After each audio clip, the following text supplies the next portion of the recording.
This is the Rolling with Tay Podcast. I'm your host, Tasia, aka Tay, and this is episode 21. That's right, episode 21, and this is the season finale of season 1.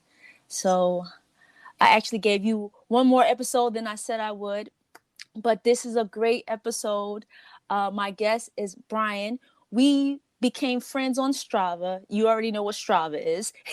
And now then we became friends on Facebook. And we've been communicating, liking each other's pictures. We didn't get a chance to see each other last week, or actually a couple weeks ago, at the Siegel Century in Maryland. When I got home, I saw his pictures. I was like, "Oh, you were there." That was our time to meet. But we will meet in person one day. For sure. For sure. So thank you so much for being a guest on my podcast. Thank you. You know, that there was a moment I thought we lost you to rollerblading. There was a moment there you kind of sold the cyclist out, and I said, I think she's switching sports on us. Oh, you cycling and inline skating both have a place in my heart. I can tell. I can tell. They are running neck and neck on Strava. Oh, they are. All right. So, let's just begin. When did you begin cycling? Spark that interest. Okay, so I play professional table tennis. That's my Superman, and cycling is kind of my Clark Kent. And I got invited to move to Colorado Springs from North Carolina to live at the Olympic Training Center. And like on the second day I was there, the trainer said, "This is a decision that you're going to make that's going to affect the rest of your life." And I'm like, I just moved here. I'm 15 and what? And he said, running or cycling. And I was like, what? He was like, you need a sport to cross train. Right now, make a decision. Are you going to run or are you going to cycle? And I was looking around at the other, people on my team, and they were all like mouthing cycling. Because this is, in Colorado Springs, it's like almost 6,000 feet altitude, and just running is just brutal on breathing, and cycling is easier. So they all kind of mouthed it. And I said, yes. Cycling. And then he took me like across the gym, and we got on a stationary bike, and he made me do intervals till I threw up. Oh my gosh. That was like literally the second day I just relocated across the country, left my family. I was 15. I'm living in a dorm, and this guy made me just go until I vomited, So that was like my introduction to, okay, I think it's going to be cycling, but I have to find a way to not see my food again. Yeah, so that kind of carried me through my whole life, like having that as a sport. And then when I finished high school, when I lived in Augusta, Georgia, I rode. When I moved to Maryland, I rode. When I moved to New Orleans, I rode. When I moved to South Florida, I rode. It just stayed an integral part of my life just for cross training. I understood the importance of what cross training was to table tennis. So that's kind of how I was introduced to it. And slowly I moved from cross training to racing, and I was even teaching a fitness class, and that's what got me into racing, Wow. From table tennis to cycling. Unique. It's a unique story. I win the room every time when I explain this. I'm just amazed that 15, you were playing table tennis. Yeah, and, actually, I started at 13. So how I got started in table tennis was the Nike of table tennis is in my hometown in Wilson, North Carolina. And one day the coaches came to our school and they did a pep rally. And they did exhibition. They were, lobbing and doing all these really cool shots. And then they gave us these yellow balls. Mm-hmm. And I was like, that's what I'm going to do.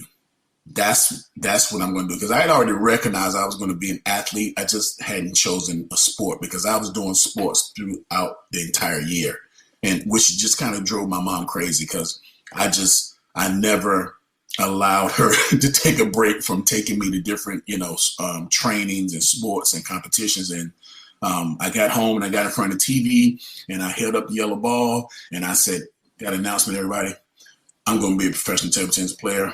And my brother said, get your ass out of the way of the TV. That's a true story. That is a true story. I don't care what you're going to be. Just move out of the way of the TV. And kind of within like 2 weeks, they realized I was serious. And how it became much more serious was the family that owned the table tennis company. They were given a grant for a coach to coach us. And the coach basically said, look, I'm wealthy. I don't need to pay myself this money that came from the Table Tennis Association. So if you guys finish school, you get a certain amount of money if you come here, you do your homework. And then if you assemble equipment and make orders, you can earn this money from the grant to pay for your competitions. So that's what kind of skyrocketed my involvement in the sport, because if I wanted to go to Miami, and I'm probably going to show my age, but at that time in 1986, the minimum wage was $3.41. So I knew how many hours I needed to work to pay for hotel, gas, food, entry, to play every tournament. So that's kind of where I had funding.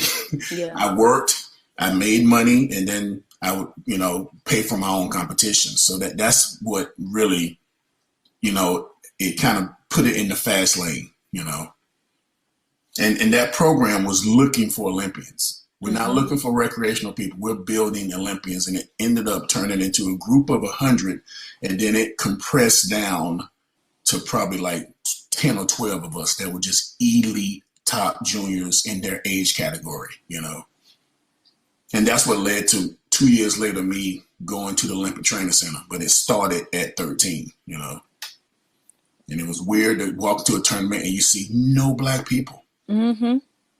And then when you see a Black person, he says, I'm Dominican, bro.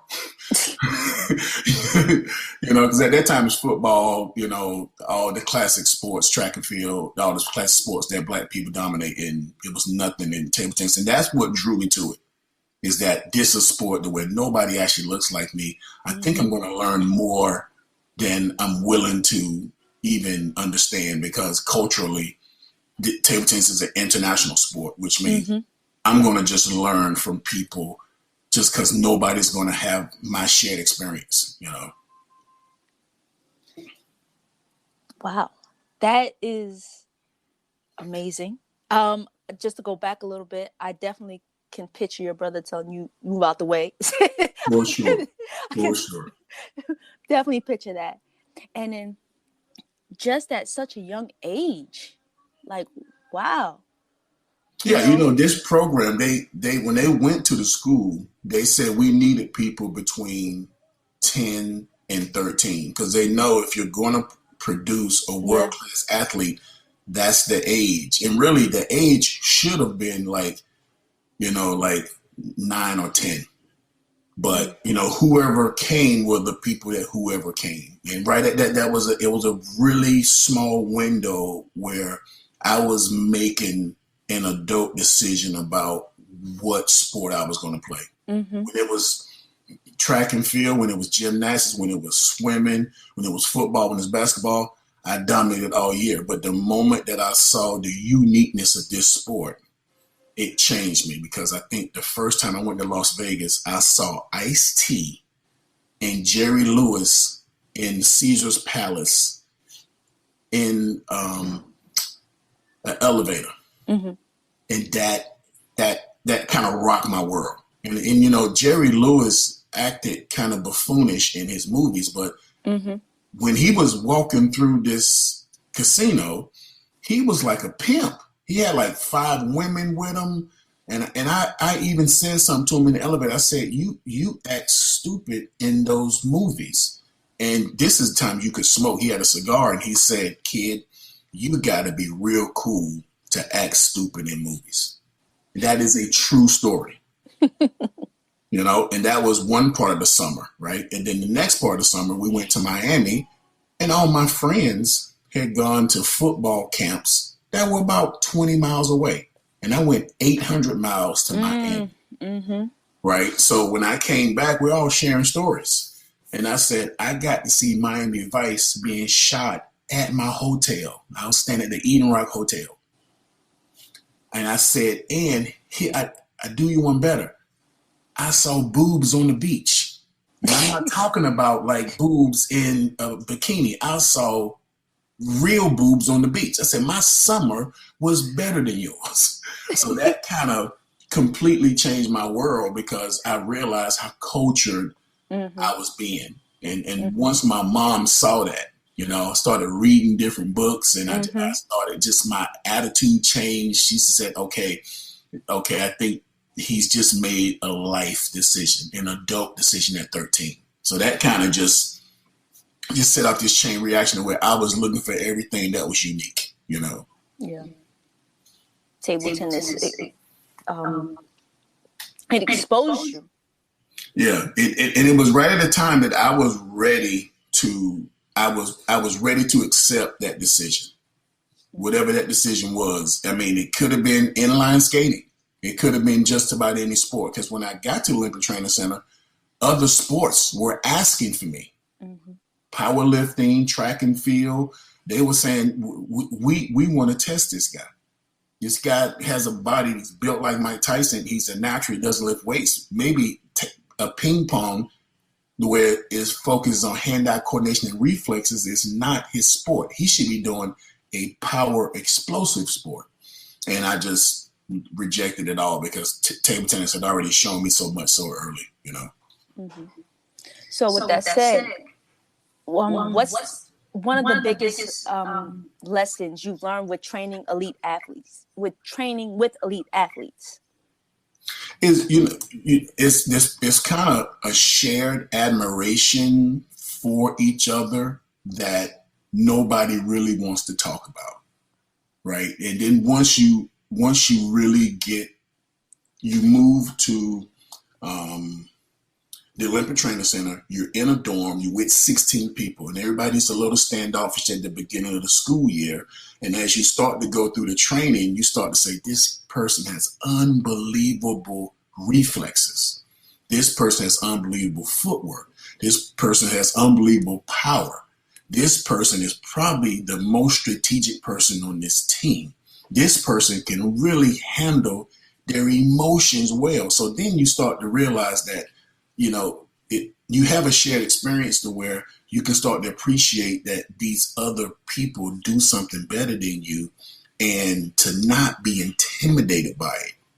It just says, one of my best friends is a white dude. And I had never in my whole career, never found a athlete that could outwork me. He's white, family's wealthy, lives on a golf course, but this dude could work almost like he knew, like he was poor. He had that work ethic, and we've been best friends since 1988. And his mom and dad were both national champions, and he's a two-time Olympian. And I just never seen anybody work that hard, and it just drew me to him. And he had never seen somebody improve as fast as I did because he started at 6 and I started at 13. And at 16 years old, we were the same level. So he appreciated, wait, this guy did it in 3 years and it took me 9 years. That's something for me, to stand up and pay attention to. And just how his work ethic, that probably forever changed my approach to where every time I went to a new team, I was more accepting of the willingness to learn from somebody else that had something better than me, because we tend to be intimidated by somebody that's better. But once you can kind of knock down that wall and become friends, you kind of humanize that person, then you get to kind of, you get to enjoy the bonus of tell me how you do this. And then there's a back and forth of just two experts trying to learn each other, Mm-hmm. No, you're absolutely right. I know some people do get intimidated. Just in like the cycling community, someone's faster than you, you tend to not want to ride with them because, you feel you're going to get dropped. Right. But, yep. Getting dropped a couple of times will make you a little better. That's a part of the job. Like next time you ride with them, I don't want to get dropped. So you're going to work harder, faster to keep up. And then they still may drop you. Then the next time you go out, they may drop you again. But sooner or later, you keep working, they're not dropping you anymore. You're right there with them. Right. I think most people don't get to say what you just said. Like they don't say that out loud. Mm-hmm. They don't say, look, that this is the gap between me and this person right now. When this person is going 24 miles an hour, they're working their aerobic engine, and I'm absolutely working my anaerobic engine. I am breathing. I'm about to suck my lips down my throat.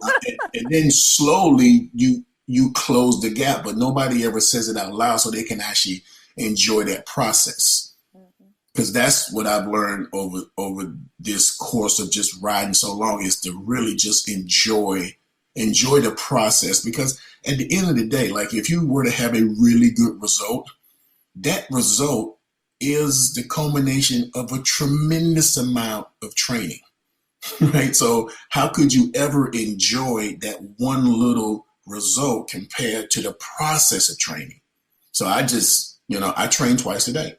I wake up in the morning, I ride 30 miles. At night, everybody go to sleep. I go out and I ride another 25, 30 miles. It's just the relationship with the process that I really enjoy. And the benefit is I get to go ride with people and do well. I get to go to races. But the real meat and potatoes is the training. And where people have a conflict is they try to make the meat and potatoes the result or the performance, which is short-lived. You have a great day. Hey, it's tomorrow. That day's over.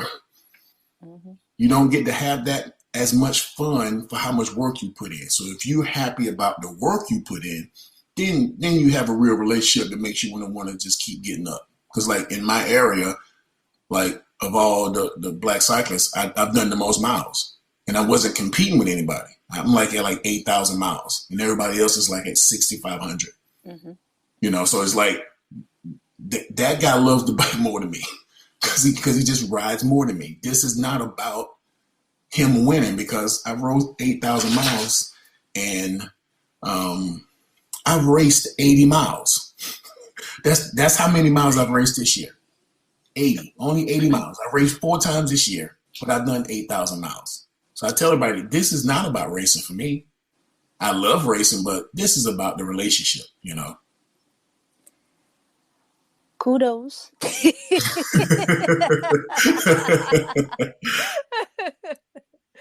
Oh man, that is dedication and discipline. And I'm glad that you still love both of what you're doing, like from table tennis to cycling, because I can see, right, just in my head, me thinking like now cycling is not just an enjoyable recreational activity I used to do. Now I have to train, and now it doesn't become so enjoyable. And I can, and I'm gonna be honest, like part of me wants to take my cycling to the next level. Like I know I just have to put in the time and the discipline to become a better cyclist. Right now I'm just enjoying the journey of cycling and learning my bike and learning the streets, so to speak. Yeah, but listen, this is my advice when I ask people, are they ready to turn that corner? It's really, what are you fundamentally, right? Like, you can either have motivation or you can have discipline, right? Motivation means you're looking at a goal. Mm-hmm. You're training for weight loss. You're training for a priority A race where you want to do well. You're training to do a century like Seagull, to where you're training to make sure you can finish the 100 miles. See, that's motivation. Mm-hmm. Discipline is saying, I'm just going to do it every day. Mm-hmm. And again, as a pro athlete, I was stuck in between those when I first retired from table tennis, because the only way I knew how to do it is I'm training for the national championships. I'm training because I'm going to Europe to play in the league, mm-hmm. or I'm training to make the Olympic team. And it took me a long time to just shift into discipline to where, hey, I'm just a creature of nature. I'm going to wake up, mm-hmm. and I'm just going to go put on my kit and I'm going to ride the bike. That was my biggest obstacle, because inside of discipline, you can still do the things that motivate you, like seagull and racing and weight loss and being able to do the fastest group ride. You can still do that under the attitude of discipline. But if it's motivation, some days you're just not going to wake up motivated. right? You're just not going to be motivated that day. But if it's discipline, you don't even care about motivation. Okay. And that's kind of the thing, because when I first retired and I became a husband, I became a father, the first thing I sacrificed was my training, because now I'm a dad, now I'm a husband. So I gained like 50 pounds, and then I slowly took it off, and I was struggling with, what am I doing if I'm training? Because I'm used to training for a goal. Mm-hmm. And now the goal is just be healthy, just be fit, enjoy, keep being able to keep your youth and still be talented at this sport. And then along the way, you can set some goals like racing and centuries, but don't make it, I have to be the best racer, because it's hard to hold that type of motivation that long, And I had to learn the hard way. It was weird for me to look at myself in the mirror and say, there's an extra 50 pounds on you. Because during my table tennis career, I stayed between 8 and 10% body fat for 22 years. Mm. I did not let myself go over 10% body fat. So that's a person that says, I will eat lettuce today. Today I'm eating lettuce. I used to eat, the number one meal for weight loss for me was a bag of spinach and one apple. That was it. Right? And I'm like, I can't do that now. I'm not interested in doing that now, because that's motivation. Yeah. But discipline is say, eat this much and work out this much. And then make sure there's a deficit, or you can maintain a certain weight, So I'm still learning myself. Yeah. It's all about balance. Yeah. So what type of talent do you need to be a good cyclist? Good question. I get this a lot. So you need two primary skills, right? Like ability-based skills, means mom and dad has sex and they pass this on to you, right? You need to have a good engine, right? And then you need to have horsepower. So in between those two, you really want to make sure that you have a polished off engine, because what people do when they start riding with group rides, they don't have a good engine yet. But what they're doing is trying to keep up with people that have already built their engine.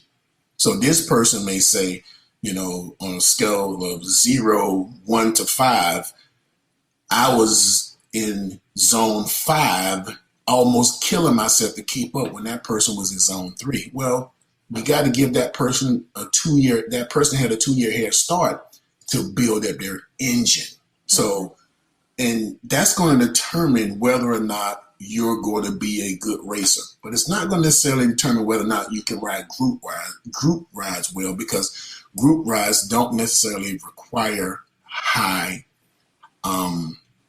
horsepower, but it does require a good engine, because these group rides are 20, 30, 40, 50 miles. You need a good engine.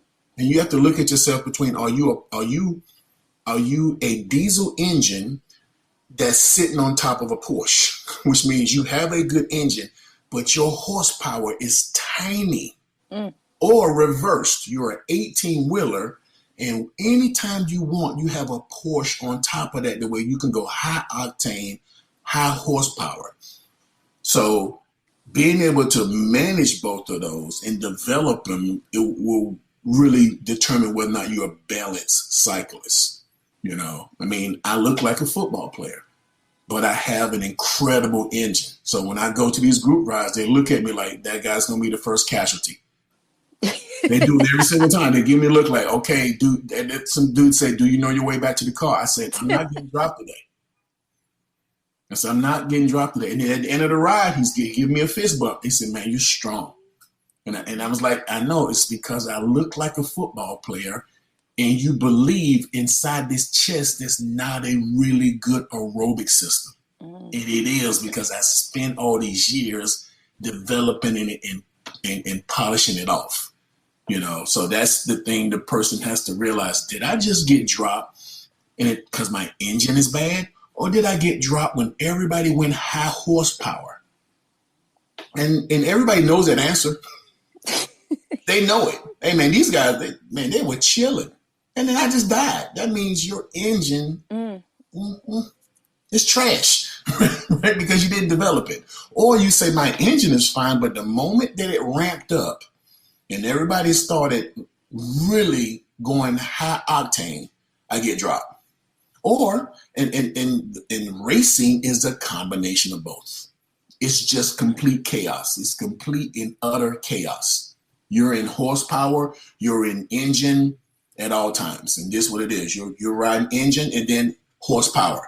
You need a break, and then they go horsepower, and you go, I'm dead. I just got dropped because I didn't recover fast enough. Right? So it's a unique relationship between those two, but those are the two primary ability base. You have to be born with it, and you have to develop it. You know, so because we always have a debate. I think it might have been a Jamaican sprinter. He said sprinters aren't made, they're born. And then I hear these random looking dudes say, I'm a sprinter. And I look at them at the group ride and I go, you're not a sprinter, man. Your mom and daddy was having sex. They didn't put that on the table. That's not what they put on the table. They put nice endurance, but they didn't put high octane, explosive, fast twitch muscles on the table. Because that's really what it is. This is one of, like, you know, you can play football, right? You don't have to try in football. If you play basketball, you can go down the court and you ain't got to get involved. If you play baseball, the ball might not even go to left field. But in cycling, you have to pedal. Yeah. And that's what I also liked about table tennis is you have to be combative with that other person. You cannot hide your way out of it. In cycling, it is a true Darwinism type of sport. The strongest people are going to be the ones that survive, you know, because it's pedaling in ability base, you know. So engine, horsepower, what type of relationship you have with them, and which one fuels your performance. Because I do these races. I did 2 races about 3 weeks ago. And both races were 27.4 miles an hour for 18 miles, 2 different times. My heart rate was 157 for the first race, and my heart rate was 153 for the second race. That is pretty much in my aerobic engine. There was no time in that race I was put in difficulty. Right? So that's how I determined whether or not I should even go to the race. I go out, I do a workout the week of the race, and I said, okay, this is my litmus test to where it's going to let me know if my performance, am I prepared to actually go do a race? You know, and I don't know if you have a power meter, but I go out, I do a 1 hour ride at about 330 watts. When I go at 330 watts for 1 hour, there's about 23.5 miles an hour that I can do. That group of people in my Cat 3 category, they can't drop me. And then when I get to the race, I only need 265 watts to finish the race. So I have another 70 watts sitting out there that I didn't even get a chance to need because the race is not that fast. It's not that explosive. So I'm looking at science to let me know whether or not how I'm going to perform, you know. So if you pedal long enough, the science is going to come to you. You ain't got to go to the science. You're going to be pedaling and you're going to be in the front, or you're going to be pedaling and you're going to be, you're going to be like Jack in Titanic. You just going to sink, So you mentioned power meter. What's the benefit, right, of having a power meter and a heart rate monitor? I'm just for the record, I'm really a big advocate for the heart rate monitor. And it's because it's the way you have to look at it, right, is I ask people, I say, when you're riding at your absolute limit, and then you decide you need to slow down, there's two things that are speaking to you. Is it the lactic acid in your legs? Because if so, power meter is your alpha metric. If it's your breathing, the way you just like, I can't get my breathing down, then heart rate is your alpha metric. Because both of those are metrics that determine performance, but which one speaks to you louder? And for me, it's always been heart rate. If you look at my workouts on Strava, you'll see zone 2, zone 3, zone 4. I ride in those zones because they're heart rate zones. Now, those heart rate zones still produce a power zone. But I never use that to let me know whether or not I'm going fast or slow. I use my alpha metric, which is my breathing. It's not my legs. And then one of my training partners, he uses power meter. When I have to slow down, it's an overload of lactic acid in my legs I can't buffer it out faster than it's coming in. So he has to slow down. I'm like, I can't breathe. So I have to actually slow down so I can breathe better. So it's in between those. So the benefit is based on which one of those speak to you the most. And that's the thing that whenever I tell somebody that, they go back and they monitor their workout a lot different now because they're trying to find out at that moment which one of those is speaking to them the loudest, But I'm heart rate advocate, just because that applies to me. But I don't try to push heart rate on anybody else. I say, tell me what yours is. Everybody knows what that is also. Whenever I asked that question, they immediately said the one that bothers them. No, it's the legs, man. It's the legs. So you need a power meter. For me, it's the heart rate. I said, why you don't have a heart rate strap? So you're dying a horrible death out there with a heart rate and you don't even know what that number is. Right? I said, you're just putting gasoline on yourself and you're just bursting into flames and you don't even know at that moment that you burst into flames. Because that's the way I look at it. When you go over the top, you just in flames. But if you know that number, you get to back off just before that happens, Yeah. So get a heart rate monitor and power meter. Absolutely. What are the benefits of being a part of a cycling club, and what cycling clubs are you a part of? When I first started riding, and I got serious, I go a little bit backwards. When I first started riding, I was teaching a spin class. And then one of my friends, we became really best friends. He's still a good friend of mine. This is like 20 years ago. He was in the spin class and I was saying, everybody see the trees and feel the breeze and see the clouds. And he was looking at me like, Negro, that is not what cycling is. He could tell that I rode bikes, but I wasn't in cycling culture because now I went into teaching an aerobic class. And he said, hey, meet me Saturday. Come back here. I'll meet you at 8 o'clock. Cool. I meet him. He has a truck. He has 2 mountain bikes on the back of the truck. And I said, this is going to be interesting. He takes me to the mountain bike park. Tay, I hit everything in the park except for the trail. Trees and logs and rock gardens with I hit everything, right? And then he could tell from that day, this dude has a huge engine. He doesn't have any mountain bike skills. And shortly after that, I'm riding and a mountain bike team comes riding by. And I say, can I keep up with you guys? Can I ride with you guys? They said, if you can keep up. I ended up riding with these guys. I didn't know they were elite racers. And I kept up with him for 2 hours. And then when we finished, the guy said, go to this address right here. I heard him say, Vinny, we got one. He said, hey, go to this address. And this is back in the day when you got to go home and then you got to go on MapQuest and you got to like print out the address. So I went home, print out the address, went to this bike shop. I walked in, they had a big bag full of uniforms and power gels and power bars and Oakley glasses and mountain bike shoes. And they said, look, this is the best guy on our team. He just said to sponsor you outright, you're going to be a state champion. And that was my first introduction to like a cycling club. And then the next week I got introduced to this like 15-man mountain bike team. So my first soiree from just making cycling a cross-training sport and a sport that I taught as a fitness instructor was mountain bike racing. And lo and behold, the next year I was Florida State mountain bike champion. Wow. So that was, and that kind of started my my relationship with teams and bike clubs. Because I didn't realize, I mean, these guys were kind of like, they were, the team was Italian. So it was like, Sopranos meets Jackass. These guys were clowns.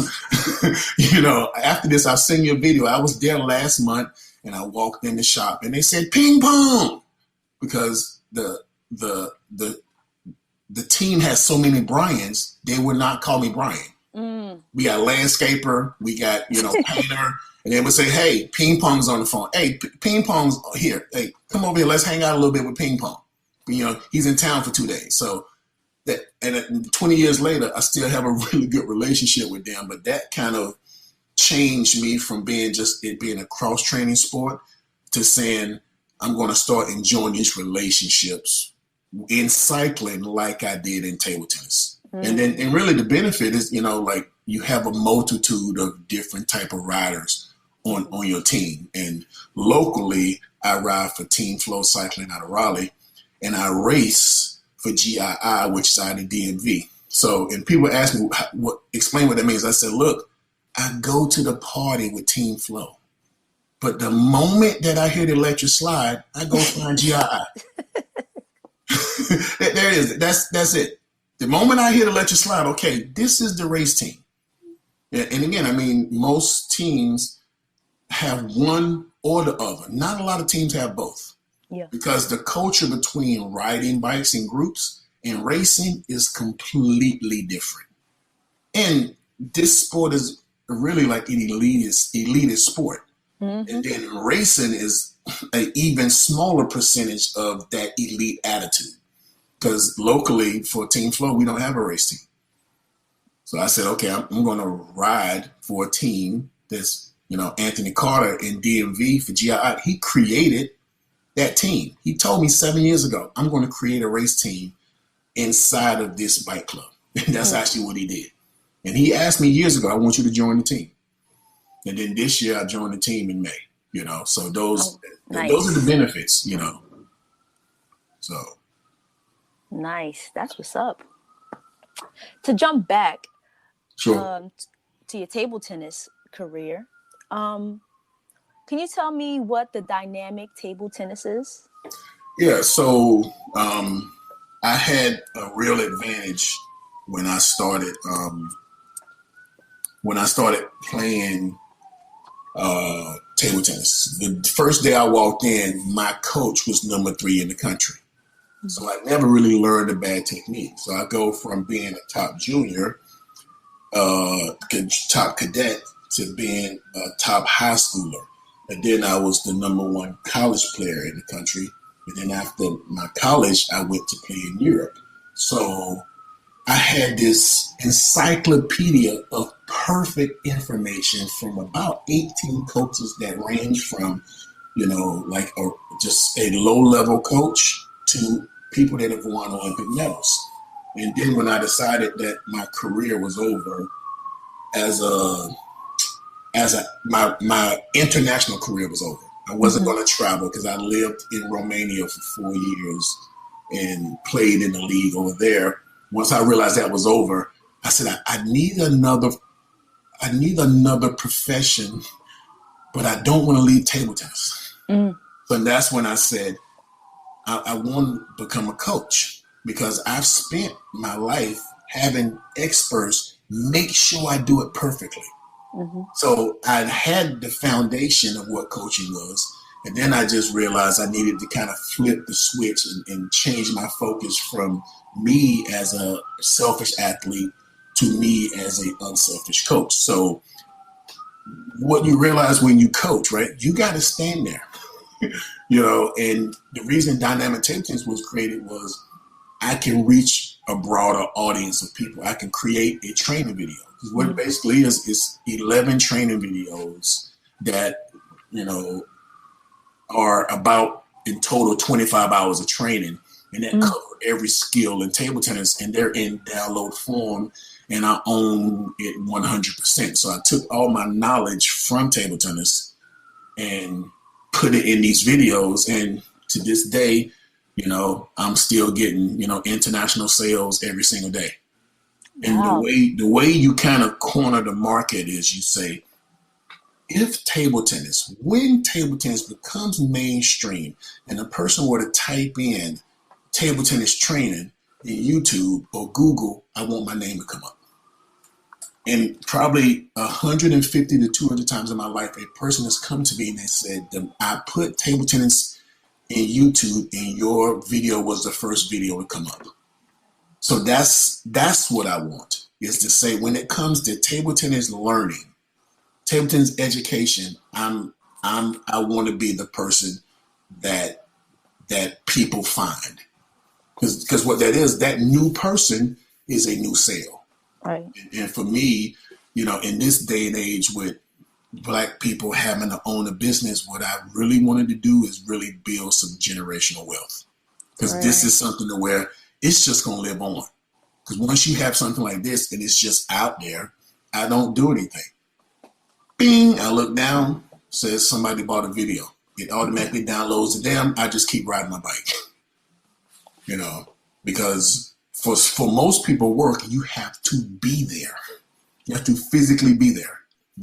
I've already been there. I did the 30 years of being an athlete and learning, and that's really what I wanted to create with Dynamic Table Tennis, and now moving on into a training-based software that's even a higher level than Dynamic Table Tennis. Because again, you can only make a certain amount of money standing there. Yeah. When you're really starting to be an entrepreneur is when you make money and you sleep. Your passive income right there. Yep. That's my favorite word, passive income. That's my favorite word too. Yes. Wow.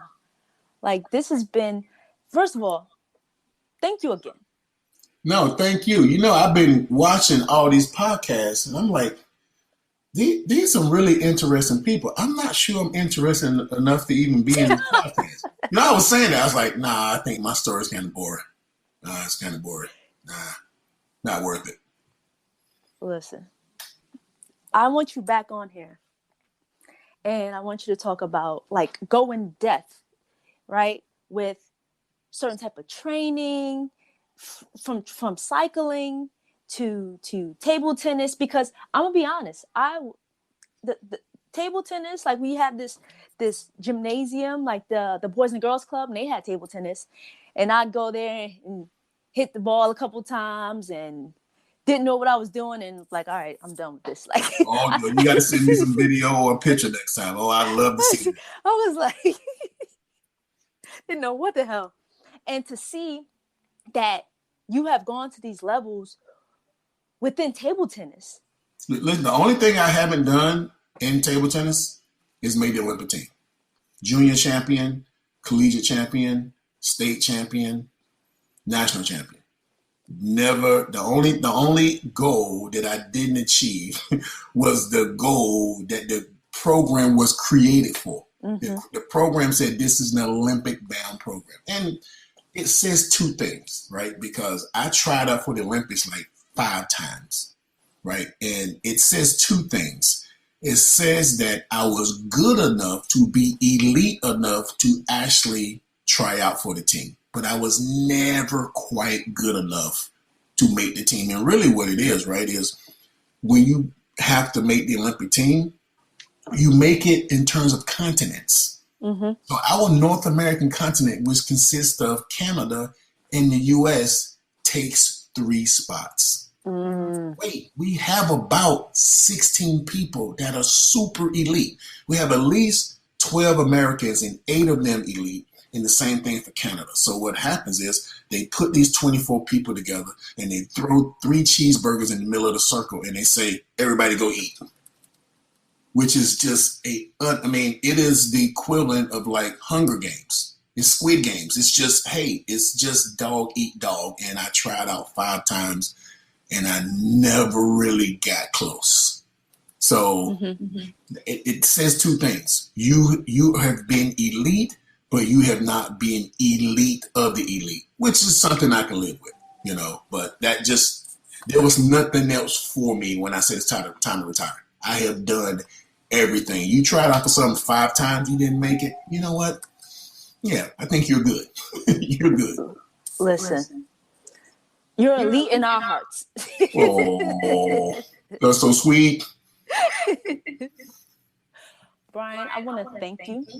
Listen, next time, let's talk about the disciplines. Mountain bike, road bike, cross, gravel. Let's dig into that, because probably between now and then, I'm probably going to get a gravel or a cross bike. Okay. That's kind of my next goal, because in North Carolina, season's over right now for road bike, and everybody's doing cross and gravel, and I don't have a cross or gravel bike. So that's the next purchase. So, and when I lived in South Florida for 20 years. I've been in North Carolina for 4 years. So in South Florida, you ride year round. They have races year round. Oh, okay. So, but in North Carolina, they have seasonal based on the discipline. So I realized that all of a sudden, road bikes, you don't even see them no more, but cross bikes come out. So I was like, okay, I need to get into the North Carolina schedule of cycling, so I know we're phasing out of road bike, and then we're starting to phase into cross. We're starting to phase out of cross and phase into gravel. So we can probably get into that to see what type of training is required for those disciplines, but probably more importantly, what skill sets, because gravel is a mix between riding on the dirt and road. And cross is a mix between a road bike and mountain bike, because you have to jump obstacles, you have to ride in the dirt, sand pits, grass. So I find a little bit of that, intriguing, because if you're a good mountain biker, you're not going to really have a big problem with cross or gravel because you're used to dirt. So that's the reason I'm kind of looking forward to kind of dabbling in those two other disciplines. We'll get into it. Season 2, I want you back on. Deal. We'll talk about it. Deal. I'm here. You know I'm here. Hey, and stop inline skating so much. I was scared for a moment. Listen. I was scared for a moment. I was scared. I didn't see that bike for a while. Listen, there's a place for both cycling and skating. You're right. You are right. But it seems like you had broke up with one and was fully dating the other one. I was. Yeah, you I'm not even talking to you right now, road bike. We on a real break. I'm completely cuddling with inline skating right now. I was. Yeah. I'm not gonna lie. But I'm back. Okay. We're back together. Cool. That was the reason I didn't even ask if you were going to be at Seagull, because I didn't even see you do a lot of road bike training before you even went. I know. I think you went that kind of cold turkey. I did. Okay. I was like, wait, I didn't see a lot of workouts. Yeah. Nope. Yep. I said, I could do this. And yeah. We'll talk about that later. But okay. I finished. I finished. But yeah, I definitely want to have you back on, and we'll get deep into it. And because I'm interested as well as gravel. I was just talking to someone yesterday about a gravel bike, but I definitely want to have you back on for season 2 of the Rolling with Tay podcast. And yeah, I'm here. This has been great. You have some super dope stories, and you're very inspiring. I'm flattered. Thank you. Listen, this is when I lived in Europe. I lived in a city called Costanza. It was 250,000 Romanians and Brian. I was the only black person in the city, right? That was a really depressing time in my life because at this time, there was no way to fellowship. It was 2001. The internet is not what it is today.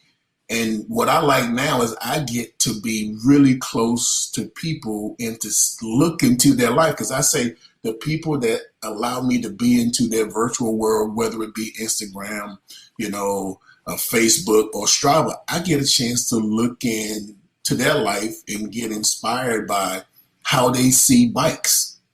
So that's the thing that, I'm flattered that everybody else, to me, their story is as unique as mine. So that's probably the biggest takeaway that I like about cycling is that the fellowship, Yeah, definitely. Definitely. I just love it. And I see that same fellowship. Yeah. and inline skating. Yes. So that's part of it, Of course, is getting on your bike and riding, doing your miles and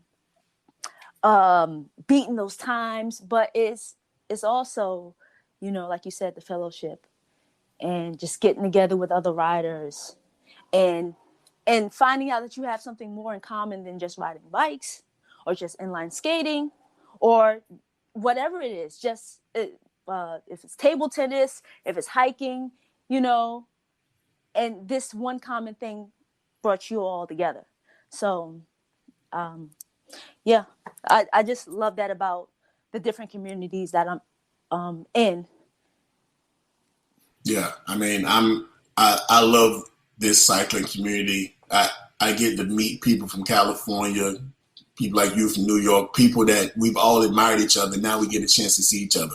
So next time there's a big event, I'm going to make sure that you're there and we get to see each other. Yeah, definitely.